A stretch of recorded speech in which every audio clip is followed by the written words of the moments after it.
Hi, I'm Dan Costa, Editor-in-Chief and Chief Content Officer at Worth Media Group, and we are here at the Lake Nona Impact Forum. We're talking about healthcare, we're talking about innovation, and we have a great guest to talk to today. Jane Metcalfe is here today. She is the co-founder of Wired and the current founder and CEO of the newly rebranded Proto-Life. Jane, thanks so much for taking the time to talk to us today. It's great to be here, Dan.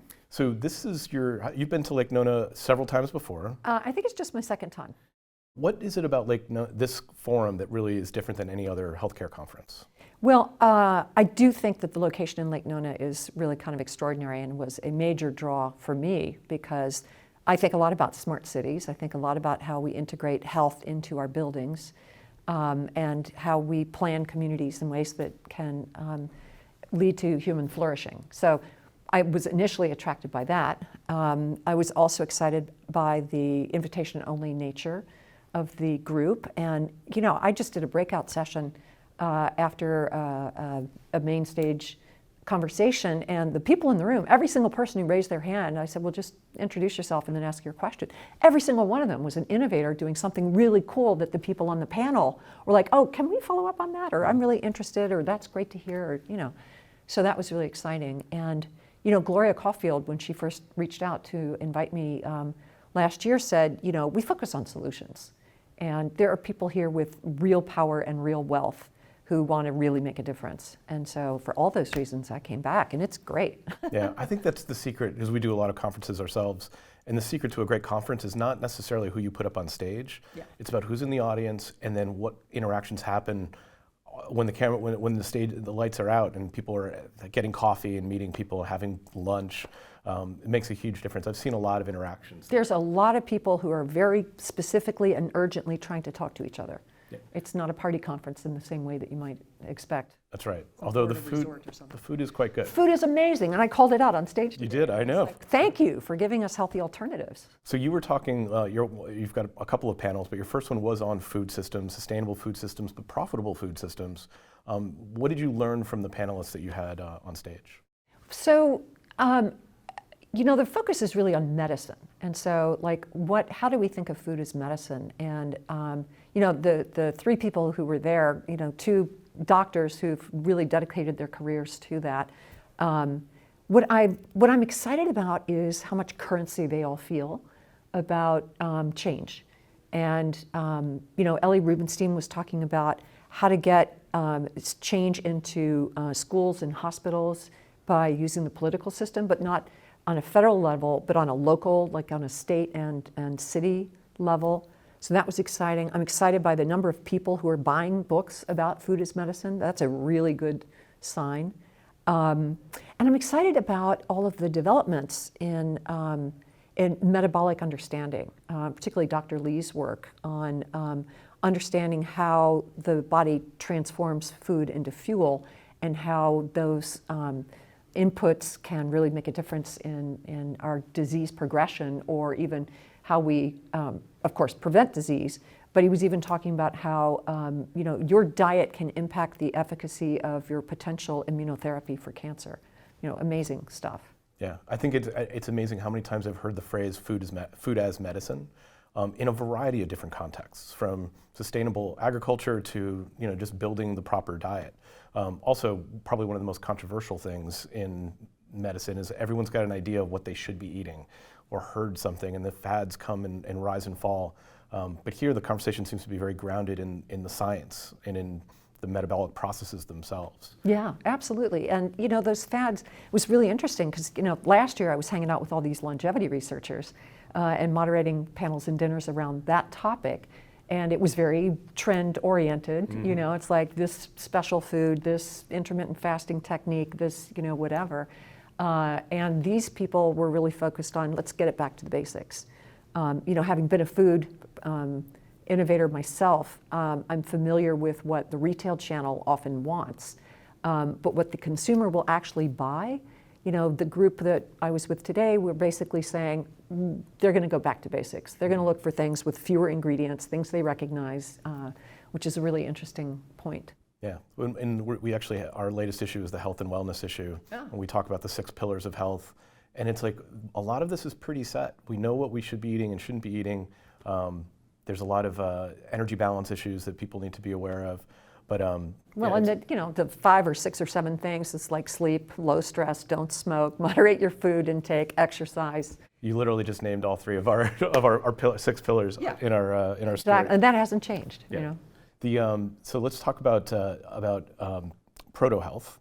Proto-life. Proto-life. What are you doing with that? It almost seems like, to me, knowing your history at Wired, that you're almost building a Wired product for the modern age. God, Dan, I mean, your story about, your work at SIF, you get it. I've gone back. I've tracked I've been following you over the years.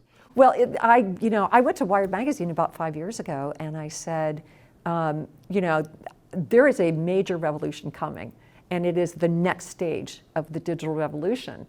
And that's really how I think of it. And the digital revolution, by the way, the magazine is 30 years old as of 2 months ago, which is shocking. And I said, this digital revolution was really about transforming the structures of our society, our education and our financial system and our entertainment industry, our design, and ultimately our civic process and ultimately our democracy. This next stage of the revolution is about turning our tools of engineering onto ourselves, onto our own human biology. And granted, the iPhone or your smartphone is already a neurocognitive prosthetic, right? Even those lasers and X-rays have extended our vision, but now we're talking about literally altering ourselves on a molecular level in ways that, as we were saying, has already begun. And so that's what we're doing at Proto-Life. It's a weekly newsletter, and we have a website. So we about 6 to 8 scientific papers each week from the leading edge of genetics and neuroscience and longevity medicine, synthetic biology, biohacking. We look at the future of food, the future of sex, the future of death. Like, how is technology transforming our trajectory as a species? And so we'll choose like 5 to 8 papers from the week's scientific publications, and then just give a little write-up of why we think that's important, why we think you should pay attention to that. And then we do a couple of feature stories each week. Yeah, and some of it's very far out there, but some of it's fairly basic that people can actually process and ingest and just change how they're living today. These technologies are available, and the approaches are available. Absolutely. I mean, it's interesting because, we report on the research on intermittent fasting, for instance, but, the science is building. It's not like this week we think this and next week we think something different. It's like all building towards a kind of coherent view of where we're going, at least for now. So you wanted to talk about the Human Immuno Project. Human Immunome Project is my pet project now, and I am neither an immunologist nor an artificial intelligence expert. However, You are a human. I am a human, and I see that the next evolution/revolution in how we think about our health is understanding how our immune system works. And it's not just my immune system or your immune system, it's everyone's immune system, whether you're a baby, a teenager, an 80-year-old, and whether you're in a poor, rural location or, across the world. What we need is to gather the data from all these different assays, like, here's a population of people with HIV. How has COVID impacted them? How sick did they get? What drugs worked or didn't work for them, et cetera. Newborn babies, they basically come out with like a zero immunome, and then it gets built up by their moms, and the environment around them and what they eat. And so what we're seeing is the tantalizing possibility of collecting all this data and putting it into machine learning models to start building working models of various human immunomes. And so we are assembling a group of extraordinary scientists. They are immunologists, they're computational system biologists, and they're machine learning experts. They're in the United States, they're in Europe, they're in the Middle East. We have projects in Australia and Africa, and coming together across industry, academia, government, and non-governmental organizations to really figure out how to do this, how to define the immunome, how to identify the data that's going to be the most helpful, and then how to build these models. It's exhilarating. I mean, it's a wildly ambitious project. Like, orders of magnitude, thousands or millions of times more complex than sequencing the human genome. Is there, and what's the, why isn't private industry doing this? Like, why aren't the drug companies working on this? So the drug companies are very interested in this, and drug companies have financed this nonprofit up until now. We're looking now for individual philanthropy to get us through. Because it's deep science is the short answer, and deep science, that has a very long runway and a very big price tag, is something that needs to be staged, and so we're staging it with a series of grand challenges. But we'll also have to collect more data before we can go for NIH grants. So that's what we're working on right now. So is there anything over the course of the conference that you've changed your mind about, or new information that came to you? Anything that surprised you? Let's see. Yeah, I was really wowed by Peter Lee's demonstration of how they're using the Prometheus AI system to interface potentially with future patients, and also to interface with doctors. I mean, it's a very impressive thing, and watching the researchers involved go through the 9 stages of grief about, what is this? It's a bit uncanny. I mean, all of us have now used ChatGPT.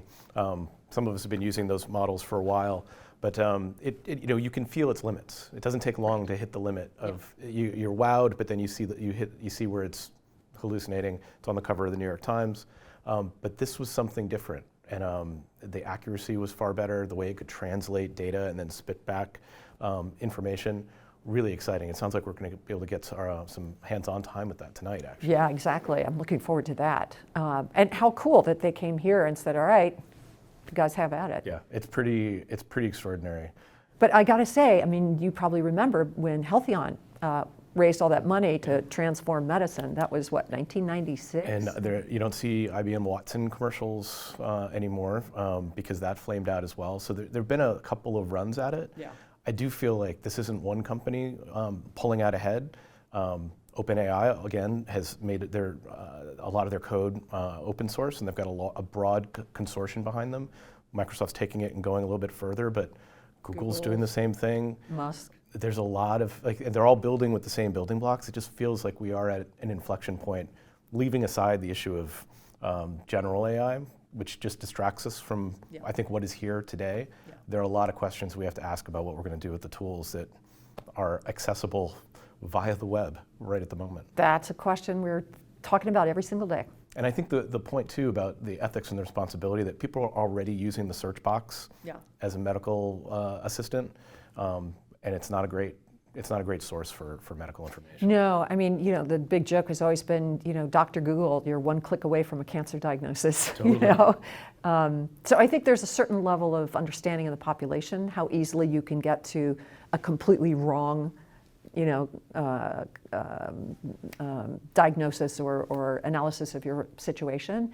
But it at least gives you some parameters that you can go talk to your doctor about. And I think the general population will probably continue to see these large learning language models in the same way. Perfect.